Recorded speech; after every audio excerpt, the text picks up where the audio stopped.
product sales with specifically videos and lower thirds and pre-roll ads. But I think when you create a site that's going to attract the fans and you've got their attention, then your other banner ads and creating stores and things like that with the products is going to work very well. And I think we're seeing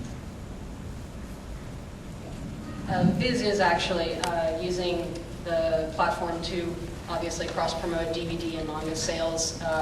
We've embedded the Shippuden episodes into Naruto.com, so there's a lot of click-throughs, and also cross-promoting for video games, our other licensors, and that sort of thing. So yes, it's definitely something that we are using as much as possible to try and drive actual sales of hard product.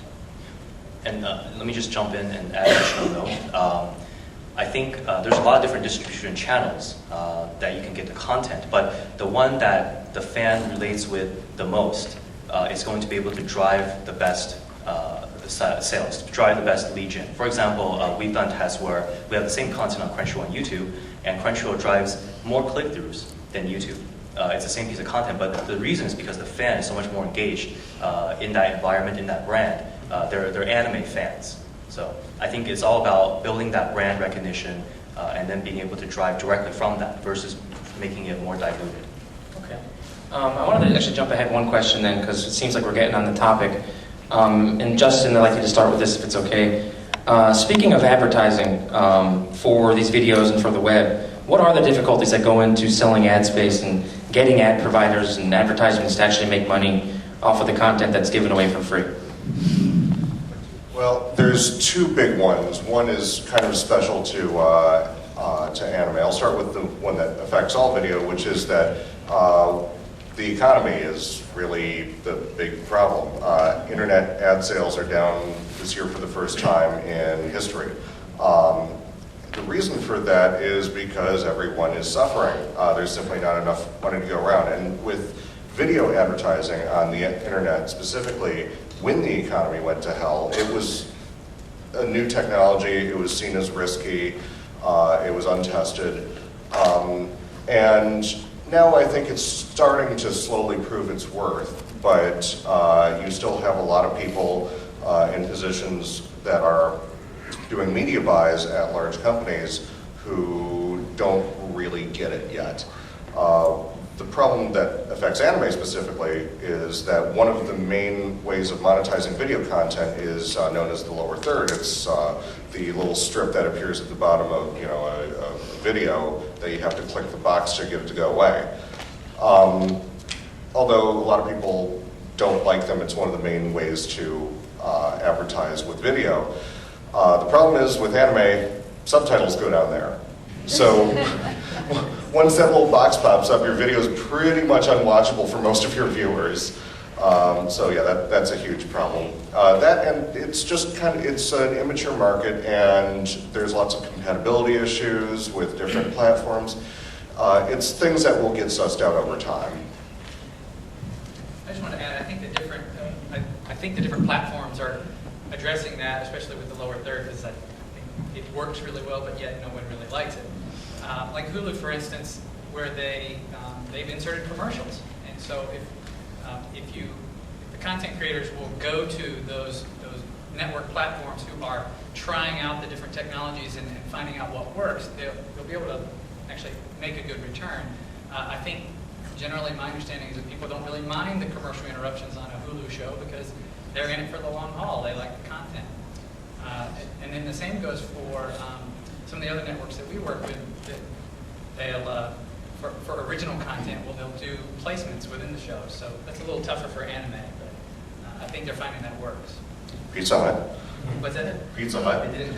Oh, there you go. So let me just jump in. I think the format of the ad is not as big of an issue. For example, we run pre-rolls, post-rolls. We don't do lower third, we do upper third, so it doesn't block subtitles. But I think the biggest issue is the economy and educating the advertisers about the anime audience. It's still not mainstream, so we have to actually go out there and educate.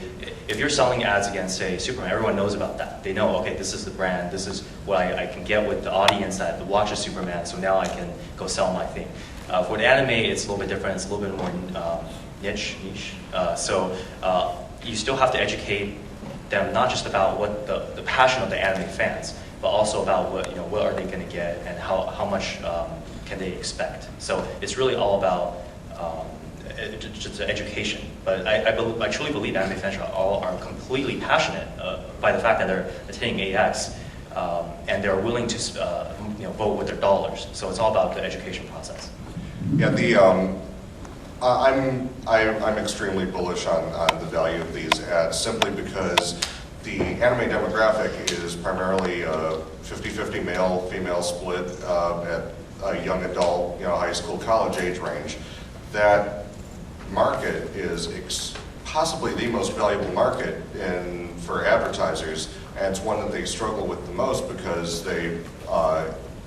people that are that age are increasingly not watching television. They don't read print media. They don't listen to the radio as much as their parents did.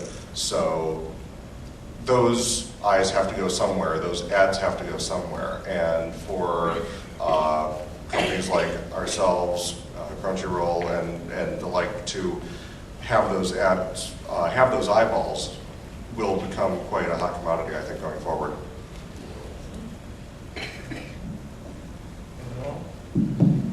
Okay, so there's one area that we haven't touched on at all yet, I believe, which is talking about the production side of this, especially with simulcasting and putting up original content on the web. There's a lot of work that has to be done in a very short amount of time. Myself, I'm very familiar with this because that's what my company does, but I wanted to ask, actually, I'll start with Rob and Josh. What do you see the production issues that go into the web that are unique to that platform and unique to that sort of production as opposed to traditional media? Josh is probably going to have a better answer for this than me. But, the one thing I wanted to point out was the time, the length of episodes and things like that. I think you have to be very conscious of what platform the shows are going to be on and how they're going to be monetized. For instance, a shorter show can only have a certain number of ads inserted into it, and maybe a site that is more broadly focused and so therefore doesn't have the investment that, say, an anime site would have when you're running anime. So I think probably the first thing is the length of the episodes and what's going to work.